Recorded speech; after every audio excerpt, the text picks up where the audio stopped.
This is Electric Universe Eyes, and today I'm going to narrate the Thunderbolts picture of the day titled Confronting the Dragon, posted by Mel Acheson, August 13th, 2023. Original post, August 13th, 2013. It has the body of a snake and the head of a lion. It has legs that end in clawed feet.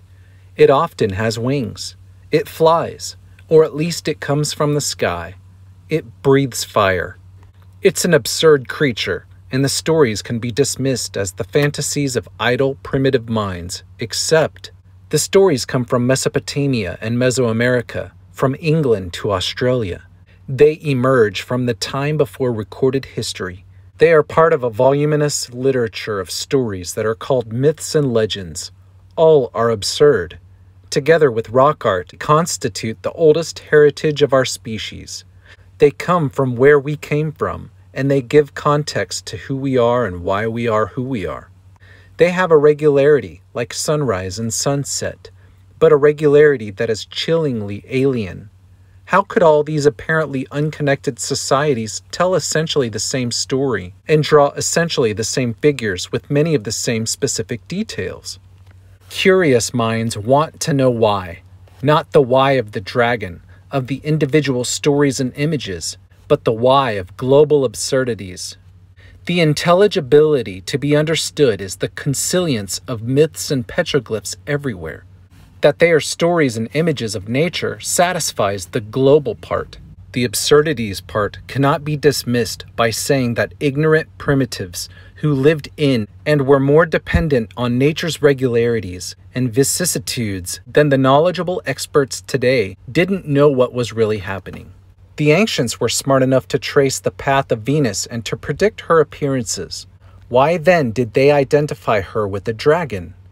By the time of written histories, among cultures that are recognized to have had astronomies, the planets were identified with the mythical gods and the legendary heroes. Was this an arbitrary identification? If so, why were the same identifications made around the globe? Were the identifications instead differentiations from prior undifferentiated unities? For the ancients, the stories were not fabulous. They were real. Reynolds Price remarks in the introduction to A Palpable God, quote, "If we call them untrue, we must call them insane. They are plainly not deceitful," end quote. They are, quote, "eyewitness reports of external events," end quote. They were told to provide consolation, narratives of origins and causes. We modern people also tell stories of origins and causes. A Big Bang from which the universe gradually expanded, evolution by selection of random mutations, plate tectonics that slowly grind continents together. Our stories are different, not because we're smarter, but because our lives and their origins and causes are different. Our nature is different. We are born from and into a nature of continuity, uniformity, gradual change, a universe without dragons, except in plasma labs. Plasma dragons again breathe fire and roar deafeningly. Plasma instabilities contort discharges into the same forms pecked into ancient rocks. Space telescopes take pictures of axial columns and Ouroboroses in other stars and galaxies. Space probes measure the electric currents that make up similar features around the Earth. If the power in the Earth's currents were to increase sufficiently, these currents would begin to glow. We might then see a nature similar to what the mythmakers saw. The mythical stories are provincial in that they tell about only one state of nature, a cataclysmic one. In the same way, modern stories, the Big Bang, evolution, plate tectonics, are provincial, telling about only one state of nature, a stable one.